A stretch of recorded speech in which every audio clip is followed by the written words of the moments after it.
আগতে বেঞ্জামিন বসুমতাৰীৰ photo viral হৈছিল, এইবাৰ এণ্টনি নাৰ্জাৰীৰ ফটো ভাইৰেল হৈছে। তোমাৰ এইটো তেখেতসকলৰ এটা প্ৰপাগাণ্ডা হয় আৰু এই নিৰ্বাচনৰ সময়ত বহুত ৰাজনৈতিক দলসকলে বিভিন্ন ৰাজনৈতিক দলৰ বিষয়ে প্ৰপাগাণ্ডাটো কৰে। এইটো তেখেতসকলে প্ৰপাগাণ্ডা কৰিছে।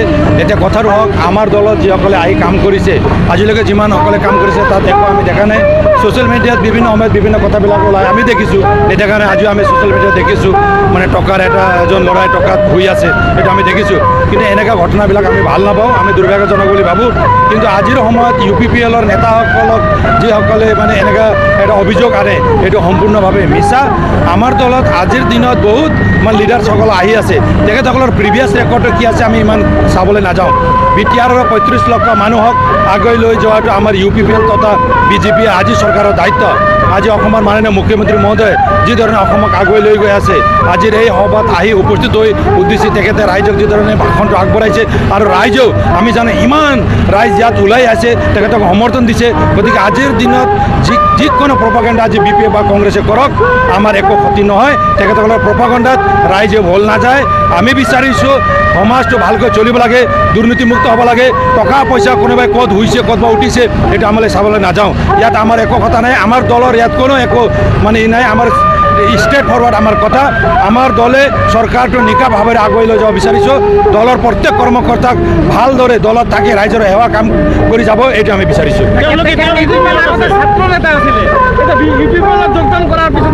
নাই, তেখেতৰ এই সময়ৰ ফটো হয় না আগৰ ফটো, এইটো আমি ক'বলৈ নাযাওঁ।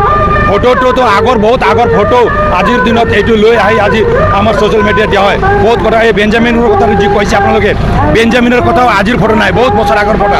যি ফটোটো আজি ঠিক বেঞ্জামিনৰ এইটো প্ৰপাগাণ্ডা হৈছে, তেনেকুৱা প্ৰপাগাণ্ডা আমিও কৰিব পাৰোঁ। আজি BPFৰ সময়ত 17 বছৰৰ BPFৰ সময়ত BPFৰ যিবিলাক দুৰ্নীতি আছিল আৰু তেখেতসকলৰ চৰিত্ৰৰ বিষয়েও বহুত কথাবিলাক আমি জানো। যি কথাটো আমি ছ'চিয়েল মিডিয়াত আনি ৰাইজৰ মাজত তেখেতসকলক উদংগ কৰি দিব পাৰোঁ। কিন্তু আমি এইটো নিবিচাৰোঁ কোনো এজন মানুহ ব্যক্তিগতভাৱে আমি এটা কৰিব আমাৰ ইচ্ছা নাই। ব্যক্তিগতভাৱে তেখেতৰ নিজৰ কেৰেক্টাৰ, BPFও 17 বছৰ ইয়াত শাসন কৰিছে, BTRক BTCক শাসন কৰি তেখেতে মানে এটা সময়ত আজি ৰাইজে তেখেতসকলক নিবিচাৰে। আজি আমি বিচাৰোঁ ভাৰতৰ প্ৰধানমন্ত্ৰী নৰেন্দ্ৰ মোদী ডাঙৰীয়া, আমাৰ অসমৰ মাননীয় মুখ্যমন্ত্ৰী তেখেত ডক্টৰ হিমন্ত বিশ্ব শৰ্মা আৰু আমি BTRৰ এজন ডাইনামিক যুৱ নেতা তেখেত প্ৰমোদ বড়ো ডাঙৰীয়া নেতৃত্বত আমি BTRক আগুৱাই লৈ যাব বিচাৰিছোঁ। য'ত BTRত সকলো জাতি জনগোষ্ঠী ধৰ্মাৱলম্বী মানুহে একেলগে আহি BTRক শক্তিশালী কৰি BTRৰ ভাল এটা সুন্দৰ BTR, প্ৰগতিৰ BTR আৰু সমন্বয়ৰ BTR আৰু পৰিৱৰ্তনৰ BTR বনাবৰ কাৰণে আমাক সমৰ্থন দিছে। এইটো আমি সমৰ্থন পাইছোঁ বুলি আমি 100% বিশ্বাসত লৈছোঁ।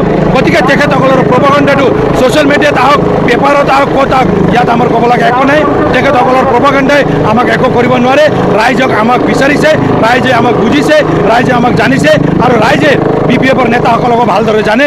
এইটো কথা মই আপোনালোকৰ ওচৰত ক'ব বিচাৰিছোঁ। Thank you. নাই, এইটো আমি আলোচনা কৰি চাম। আলোচনা কৰি যদি আইনীভাৱে যদি তাত ক'ৰবাত কিবা জেগা আছে, আমি নিশ্চয় তেখেতসকলক এই আইনী ব্যৱস্থা ল'বলৈ বাধ্য হৈ যাম।